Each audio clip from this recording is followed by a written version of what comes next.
these days. that had a I surprise. think Philippines. Philippines, that was it. Yeah. Had a surprisingly. Have you looked at Seth Stevens-Davidowitz's work on this?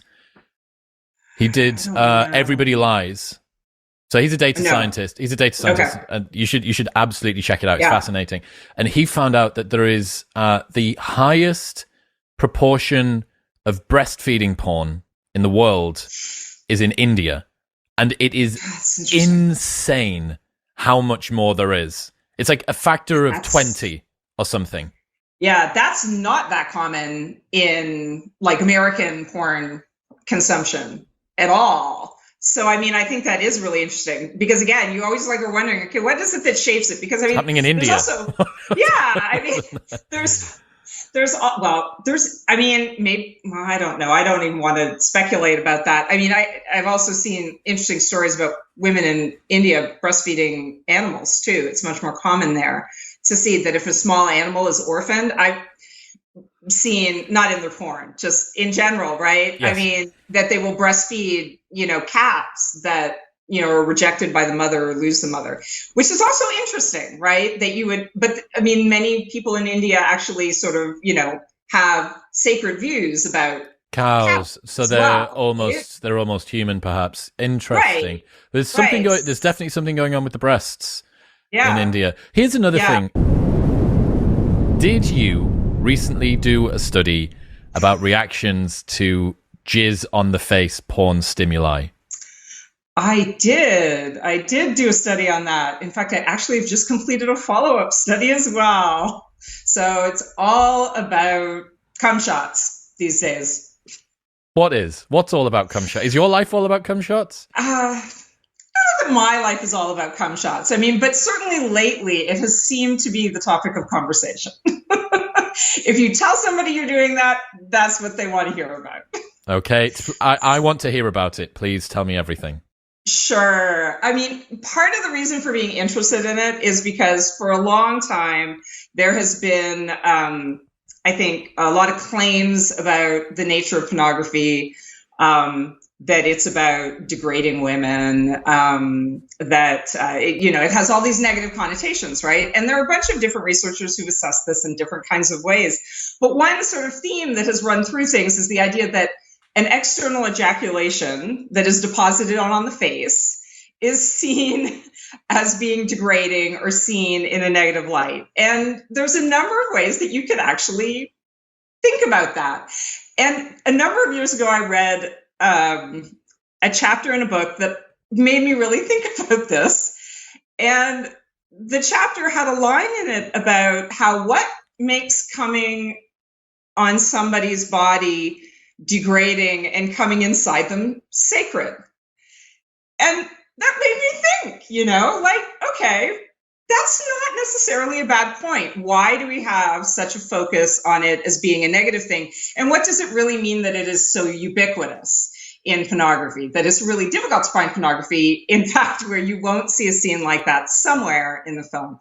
And so we decided to do a study where we would actually show people faces that had deposits made on them and ask them about how arousing or how degrading they found those images to be and how much they liked the pictures.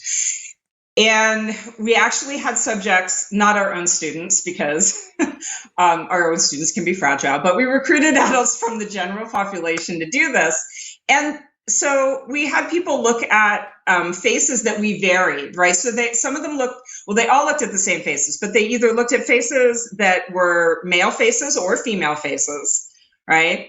We looked at, and so because we were also interested in the sexual orientation of people and how that might influence this. So we had them look at male faces and female faces, and we also varied them in terms of their reaction. So whether the person looked happy about having a cum shot on their face, or whether they looked neutral about it, or whether they looked very unhappy about it. And so, as you might expect, from if you have sort of a view that men like it when their partners are enjoying what's going on, men watching these images generally preferred the faces where the females actually looked like they were enjoying the experience.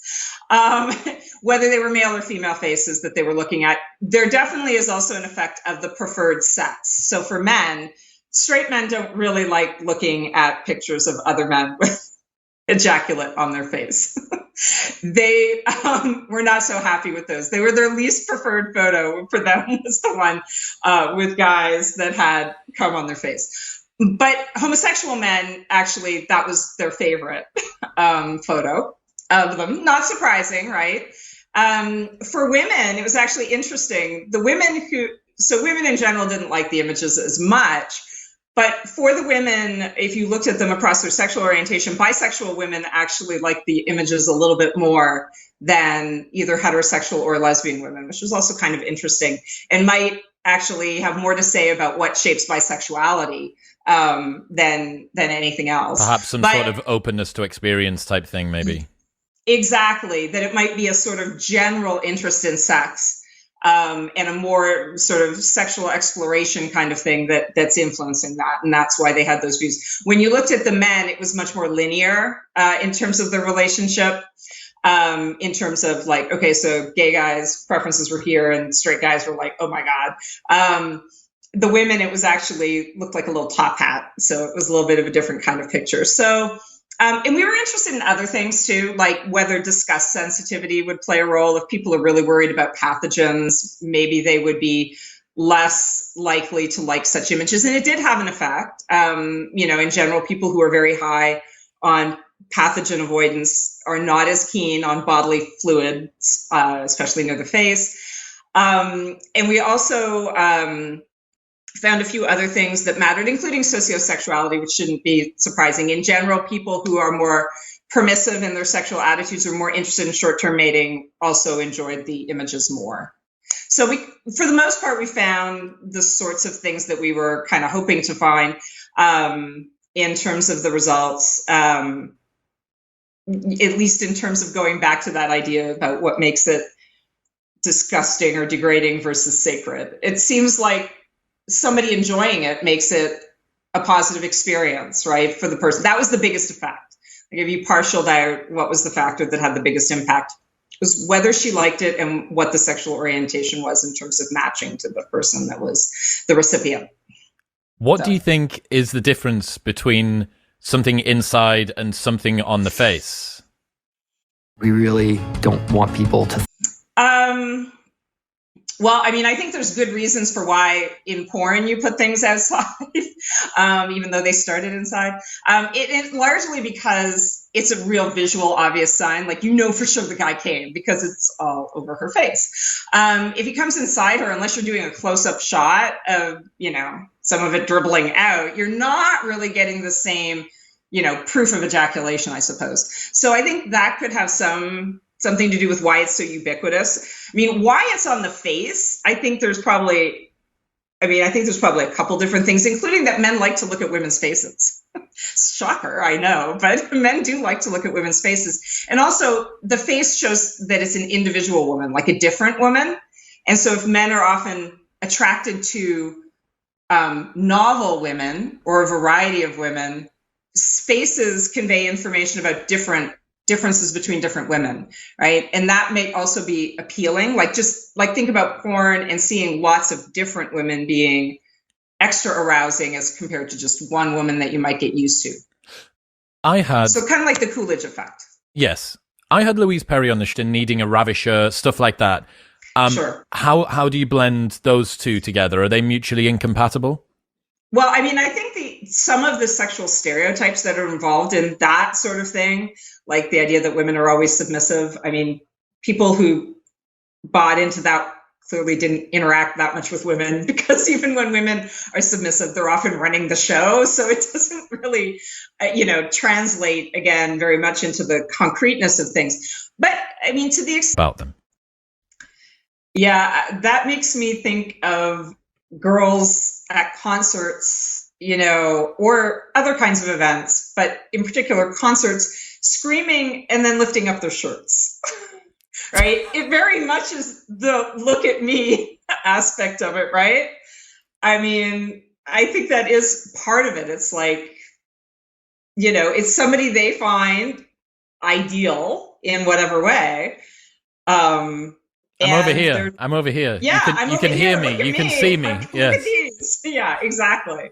I never really, it definitely, the idea that it's attention getting, it clearly functions that way cross species.